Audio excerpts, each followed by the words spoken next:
क्या financial accounting में 70+ लेना पॉसिबल है? बिल्कुल है।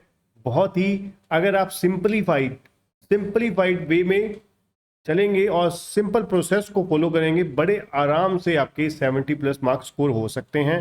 और बहुत ही नॉर्मल टाइम पीरियड आप देकर, ठीक है, बहुत ही सिंपल से प्रोसेस को फॉलो करके, ठीक है।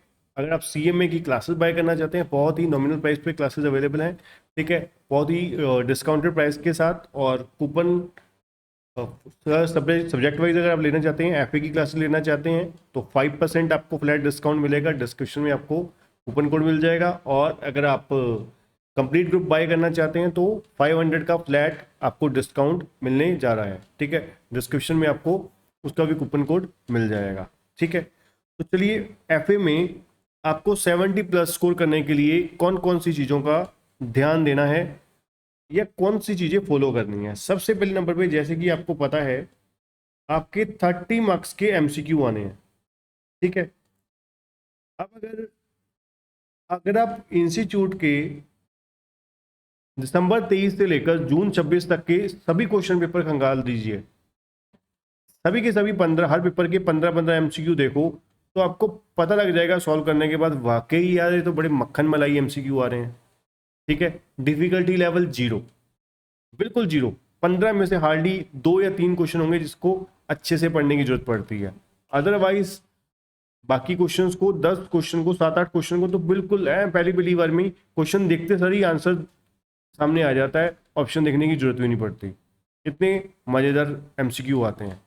30 नंबर में ये सबसे बड़ी पकड़ बनाने वाली होती है। उसके बाद जो बहुत ही इजी चैप्टर हैं, जिनमें हमारे पास डिफिकल्टी और टेक्निकलिटी लेवल ना के बराबर होता है। जैसे कि एग्जाम्पल के तौर पे मैं आपको बताऊं, चैप्टर्स के नाम कुछ आपको। Number 1,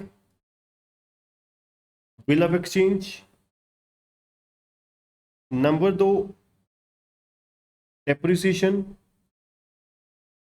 number 3, BRS. Number 4, consignment. Number 5, joint venture. ये वो छोटे छोटे चैप्टर्स हैं जो बहुत ही आसान, आपको पता है कंसाइनमेंट जॉइंट वेंचर में से एक क्वेश्चन 7 नंबर का आ जाएगा। सॉरी, एक और चैप्टर रह गया जो बहुत ही इंस्टीट्यूट का फेवरेट है, that is rectification of error. एक क्वेश्चन बीआरएस या रेक्टिफिकेशन ऑफ एरर में देखने को मिलेगा, एक क्वेश्चन बिल ऑफ एक्सचेंज या डेप्रिसिएशन में से देखने को मिल जाएगा। तो तकरीबन तकरीबन आप कह सकते हैं 21 मार्क्स का क्वेश्चन यहां से आपको देखने को मिल जाएगा। 30 + 25 और 21, 51 हो गया।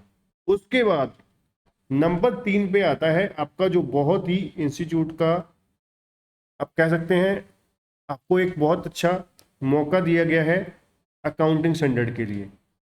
अकाउंटिंग स्टैंडर्ड आपको 20 मार्क्स के आते हैं।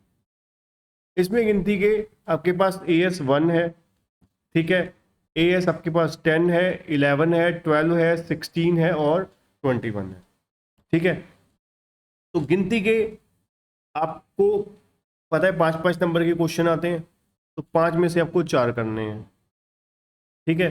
तो वहां पर आपके पास, आप मान के चलिए 20 नंबर के जो AS हैं बहुत ही सिंपल आते हैं, और डिफिकल्टी लेवल सिर्फ एक AS में है, ठीक है। टेक्निकल आप कह सकते हो, वो है आपका AS 10 आप कह सकते हो थोड़ा सा, ठीक है, लेंथी है वो, एक्चुअली में डिफिकल्ट नहीं है, ठीक है। और दूसरा आपका accounting for taxes on income, ठीक है, उसमें थोड़ी सी टेक्निकलिटी होती है, बट वो आपका आता नहीं क्योंकि वो फाइनल लेवल का AS था, वो इंटरमीडिएट में लाया गया, इसलिए उसमें भी आप मान के चलिए आपको डिफिकल्टी लेवल, टेक्निकल लेवल नहीं आएगा, ठीक है, आता नहीं है मतलब।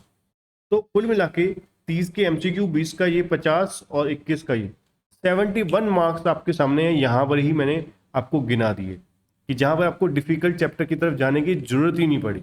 अब आते हैं लास्ट, आपको जो थोड़ा सा और मेहनत करने की जरूरत है, ठीक है।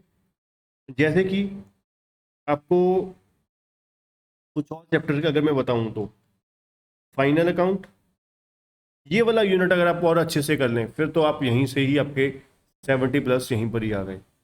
Final account, plus NPO plus single entry, ठीक है ना। फाइनल अकाउंट हो, सिंगल एंट्री में से एक क्वेश्चन आता है, एनपीओ में से एक क्वेश्चन आता है, साथ और साथ 14 नंबर का यहाँ पर हो गया आपके पास, ठीक है। तो लगा लीजिए, आप खुद कैलकुलेशन कर लीजिए, सारा पेपर आपका यहीं से ही आ गया, ठीक है ना। 14 पहले आपका कितना हुआ था, 30 और 20 50 और 20 70, 70 और 15 85, 85 मार्क्स का यहीं पर ही हो गया। तो इन्हीं को ही आप करके अपने 85 में से 70 मार्क्स स्कोर कर सकते हैं, ठीक है ना। तो बाकी जो पेपर है आप बोनस ही बोनस है, इसलिए मैं आपको बोल रहा हूँ कि स्टेप बाय स्टेप इन चीज़ों को फॉलो करके चलिए। एमसीक्यू के लिए चैप्टर वाइज मैंने अलग बुकलेट बना रखी है, ठीक है, जिसमें आपके सभी इंस्टीट्यूट के स्टडी मटेरियल के पास्ट ईयर क्वेश्चन बैंक और आपका सबसे इम्पोर्टेंट मॉडल टेस्ट पेपर वगैरह सब कुछ कवर्ड है, ठीक है। और उसके बाद आपके ये चैप्टर वाइज ये चीज़ें सारी हो गई। तो अगर आप सही तरीके से प्लान करके प्रॉपर चलेंगे तो 101% आपके अच्छे स्कोर आएंगे, ठीक है। और इसी तरीके की वीडियो के लिए चैनल को सब्सक्राइब कर लीजिए और व्हाट्सएप चैनल ज्वाइन कर लीजिए रेगुलर अपडेट्स के लिए, ठीक है। और सीएमए की क्लासेस बाय करने के लिए विजिट कीजिए kcctutorial.com।